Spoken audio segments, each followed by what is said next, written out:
Fala aí pessoal, sou Jorge Nicola, bem-vindos a mais um vídeo do canal, sempre bom ter vocês por aqui, sem perder tempo, só pedir para deixar like, se inscrever no canal e ativar todas as notificações. Bora falar agora sobre o São Paulo, que está animado com a chance de contratar Santiago Colombato, volante argentino de 27 anos de idade, que pertence ao León do México, mas está emprestado ao Oviedo. Tanto o León quanto o Oviedo fazem parte de um mesmo grupo, do mesmo dono, o Grupo Pachuca. Atleta que disputa a segunda divisão espanhola, foi muito bem na temporada passada e foi mantido para essa temporada. A grande questão é, o Colombato já se acertou com o São Paulo, disse sim para a oferta tricolor e faz enorme pressão no Oviedo e no León para que ele seja negociado. O problema é que o tricolor fez uma proposta de empréstimo por uma temporada com opção de compra e para o León seria mais negócio vender o volante argentino. Entre os motivos que fazem com que o Colombato pressione para que essa negociação saia, há vários. O primeiro deles, a chance de trocar a segunda divisão da Espanha por um clube que briga por títulos no Brasil. Ele chegaria para jogar Libertadores da América, Copa do Brasil e também Campeonato Brasileiro. Por falar em títulos, o Colombato nunca foi campeão de primeira divisão. A única conquista dele foi a Série B italiana. É bem verdade também que só jogou por times que não ajudam. Foi revelado no Cagliari, passagens por Pisa, Trapani, Perugia, Verona. Teve no time belga que eu nunca havia ouvido falar, o Sint-Truiden, além de León, Famalicão, além do Oviedo. Só para completar o noticiário do São Paulo, Mário Rui cada vez mais distante. As tratativas para a rescisão do contrato do lateral português com o Napoli seguem emperradas. E a saideira do tricolor, a torcida organizada do São Paulo Independente, promete recepcionar o ônibus do São Paulo para o confronto contra o Atlético Mineiro na noite dessa quarta-feira, com as cores vermelha, branca, preta, tradicionais do clube, e também azul, em homenagem a Juan Esquerdo, o zagueiro do Nacional que faleceu nessa terça-feira. Então a gente vai falar do jogo do São Paulo agora. O São Paulo joga as quartas de final da Copa do Brasil no Morumbi, o duelo de ida contra o Atlético Mineiro. Quem traz as informações sobre a partida é o Felipe Brizola. Boa tarde, Brizola. Tudo bem, Andreoli? Um abraço para você, para todo mundo que nos acompanha. E a gente vai ter, obviamente, um clima muito emotivo aqui, uma carga emocional muito forte no Morumbi logo mais, por tudo que envolveu, né, essa passagem do Esquerdo, por ter sido no Morumbi, por ter tido jogadores do São Paulo envolvidos nesse processo de oração, né, vibrando pelo jogador e tentando de ajudar de alguma maneira. O São Paulo vai preparar uma série de homenagens. Uma que está confirmada é que os jogadores vão usar camisas do Esquerdo. O São Paulo já tinha feito isso no último jogo pelo Campeonato Brasileiro. Isso deve se repetir. Do outro lado, o São Paulo também vem muito bem em campo nos últimos jogos, se acertando, forte nas Copas. O técnico Luiz Ubeldia tem colocado jogadores, times mistos no Brasileiro e times titulares, digamos assim, nas Copas, e é esse o São Paulo que a gente vai ver logo mais. Ele tem desfalques importantes, vamos mostrar o campinho.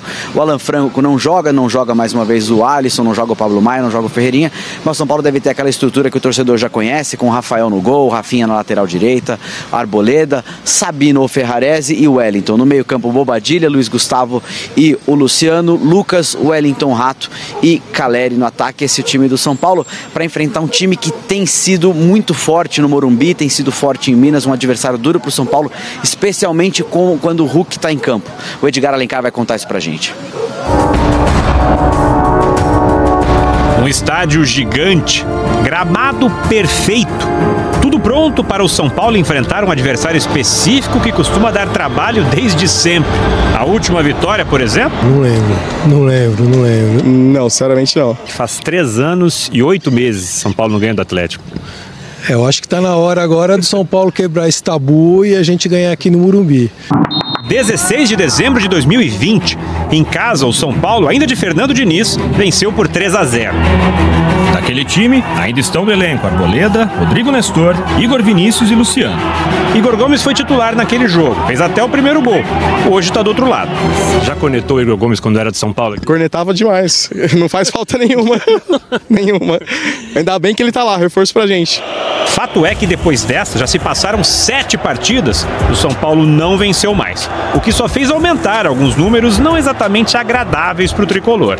Considerando os 90 anos de história deste confronto, houve 108 jogos até aqui. O Atlético Mineiro ganhou 38 contra 36 do São Paulo. Se contar o retrospecto só a partir do século XXI, não ajuda. O Galo segue com 3 vitórias a mais. Que tal um recorte ainda mais recente? Pior, nos últimos 20 jogos o Atlético ganhou 10, só perdeu 5. Pelo menos em casa, então, os dados são melhores? Não nas últimas 3 partidas. 2 empates e 1 derrota. Mas espera aí, calma. Antes que alguém pense que essa reportagem foi feita apenas para trazer estatísticas negativas, eu lembro que tem um dado muito favorável para o torcedor são paulino. Nos confrontos de mata-mata até hoje, foram 4 e o São Paulo avançou em 3. O último confronto eliminatório tinha sido na Libertadores de 2016 e deu tricolor. Se nos pontos corridos o jejum já chega a quase 4 anos, hoje é dia de Copa. Esse estilo do São Paulo jogar é o que está encaixando nas Copas, porque ele consegue dominar o meio-campo, dar uma segurança na defesa, ele acaba fazendo 1 ou 2 gols que é o suficiente para matar o jogo. Primeiro 90 minutos na nossa casa, onde a gente tem que se impor, mostrar nossa força junto com o nosso torcedor. Tenho certeza que vai comparecer, o Morumbi vai estar lotado, para que a gente possa fazer um primeiro bom jogo aí, conquistar uma boa vitória aí, para que a gente possa sair na frente nesse primeiro confronto. Um estádio gigante, muito cuidado para receber 2 rivais com um retrospecto bem particular. Cenário perfeito para mais uma... Fala pessoal, o Globo Esporte de hoje começa de um jeito que a gente nunca imagina, né? E não quer que aconteça mais. Para falar da morte de um jogador que na semana passada estava realizando o sonho de tantos meninos e meninas, ser um jogador de futebol profissional. Não tem nada mais triste do que ver uma situação dessas acontecer num campo de futebol, um lugar que é vida, que é emoção, que é alegria. O Juan Manuel Izquierdo tinha 27 anos, 2 filhos, um deles recém-nascido. A gente só pode desejar muita força, muita luz para a família e amigos nesse momento. Agora a gente vai conversar com o Vitor La Regina, que vai trazer as últimas informações para a gente. Boa tarde, Vitor. Boa tarde, Andreoli. Boa tarde a todos. Nós falamos de Guarulhos, em frente à base aérea de São Paulo. Agora há pouco, o avião da Força Aérea Uruguaia, que veio de Montevidéu, pousou aqui na base aérea. Às 3 da tarde, essa aeronave militar cedida pela Força Aérea Uruguaia irá fazer o translado do corpo de Juan Izquierdo para Montevidéu. Amanhã, o Nacional, o time dele, vai fazer o velório no clube social, na sede social do clube, na capital uruguaia. Izquierdo morreu às 9h38 da noite de terça-feira, 5 dias após dar entrada no Hospital Albert Einstein, alguns minutos depois de ter um mal súbito e cair no gramado do Morumbi na noite da última quinta-feira contra o São Paulo em um jogo das 8ª de final da Libertadores. Entre muitos posts, entre muitas postagens, homenagens, a gente destaca a homenagem da Selena, esposa dele, que disse o seguinte: hoje tive que me despedir da minha metade, o amor da minha vida. Para muitos, Juan Izquierdo, para mim, Juanma, meu melhor amigo, meu esposo, pai dos meus filhos, minha dupla incondicional. Hoje uma parte de mim morre com você. Vamos conhecer um pouco mais a história desse garoto que aos 27 anos vivia um momento muito especial da vida dele. A reportagem é do Pedro Rocha. De todas as possibilidades que existem nos 90 minutos de um jogo de futebol, a tragédia é o desfecho mais aterrorizante possível. Na quinta-feira passada, durante a partida do São Paulo contra o Nacional do Uruguai, o zagueiro uruguaio Juan Izquierdo teve um mal súbito. Prontamente foi socorrido pela ambulância do estádio, mas no trajeto até o hospital a situação se agravou. Segundo o boletim médico, o jogador teve uma parada cardíaca e foram necessárias manobras de ressuscitação. No dia seguinte, o estado de saúde de Izquierdo piorou ainda mais, com a progressão do comprometimento cerebral. Ontem à noite, o hospital comunicou a morte cerebral do atleta.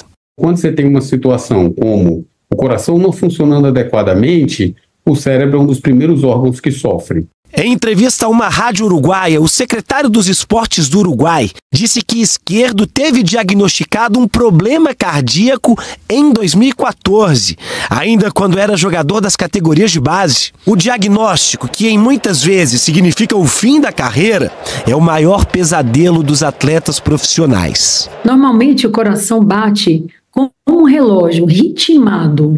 Quando ele sai do ritmo, nós estamos falando de arritmia. Existem algumas arritmias que são fatais. Por quê?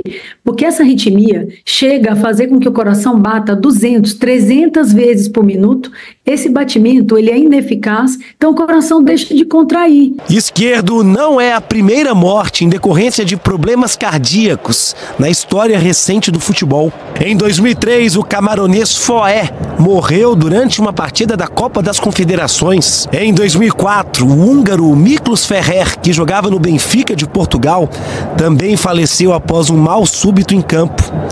Ambos tinham problemas cardíacos. Corações doentes, corações infartados, corações dilatados e enfraquecidos, na maioria das vezes, são as situações que colocam a pessoa em risco de ter uma arritmia potencialmente fatal. Mais recentemente, na Eurocopa de 2021, o meia dinamarquês Eriksen sofreu um ataque cardíaco durante uma partida. Ele ficou desacordado por 5 minutos, mas sobreviveu e 8 meses depois voltou a jogar futebol. No Brasil, novas regras foram implementadas e se passou a ter um rígido controle sobre os exames preventivos após um outro episódio trágico que aconteceu 20 anos atrás aqui no Morumbi. Durante a partida contra o São Paulo pelo Campeonato Brasileiro, o zagueiro Serginho do São Caetano teve um mal súbito e morreu minutos depois. Olha o drama que estamos vivendo aqui no estádio do Morumbi. A partir desse episódio, passou a ser obrigatória a presença de um desfibrilador para cada grupo de 10 mil torcedores em estádios pelo Brasil. Juan Manuel Esquerdo tinha 27 anos. Foi revelado e passou grande parte da carreira no futebol uruguaio e também jogou no São Luís do México. O jogador deixa 2 filhos, um deles recém-nascido. A gente realmente fica sem acreditar, né? Vamos voltar lá para a base militar de Guarulhos com o Vitor lá, Regina. Lá está o corpo do Juan Esquerdo. Uma tristeza como essa, né, Vitor? Impacta a gente que trabalha com esporte, mas claro, de maneira mais forte, os jogadores. Imagina quem estava ali, os clubes de futebol. Fala um pouquinho pra gente. Pois é, André, olha, os jogadores do São Paulo também ficaram muito abalados, especialmente Caleri, Rafinha e o uruguaio Michel Araújo, que visitaram o hospital nesses dias de internação.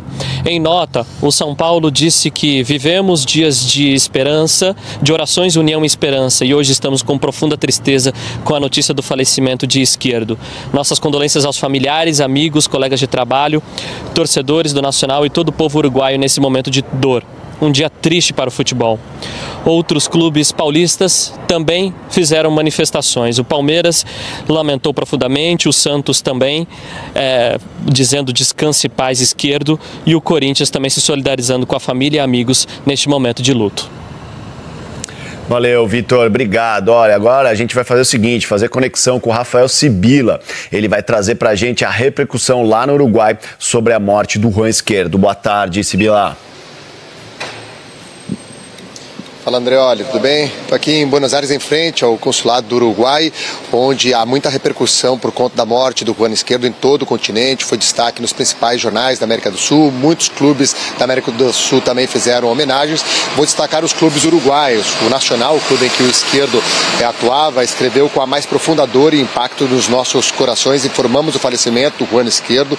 Todo o Nacional está de luto por essa perda irreparável. O Peñarol, grande rival do Nacional, subiu uma mensagem se despedindo do Juan Esquerdo, ele vestindo justamente a camiseta do rival Nacional. E o Liverpool, o clube em que o Esquerdo foi campeão no ano passado do Campeonato Uruguaio, disse que o Esquerdo será para sempre um deles. Jogadores também fizeram diversas postagens, como o Luis Soares, o Cavani e o Godin. E hoje cedo, Andreoli, lá na sede do Nacional, onde está o estádio Parque Central, muitos torcedores foram lá levar camisetas, flores, fotos do Juan Esquerdo para se despedir do jogador, como disse o Vitor La Regina, que deixa 2 filhos aos 27 anos. Valeu, obrigado, Rafa, pelas suas informações. É um dia muito triste pra gente.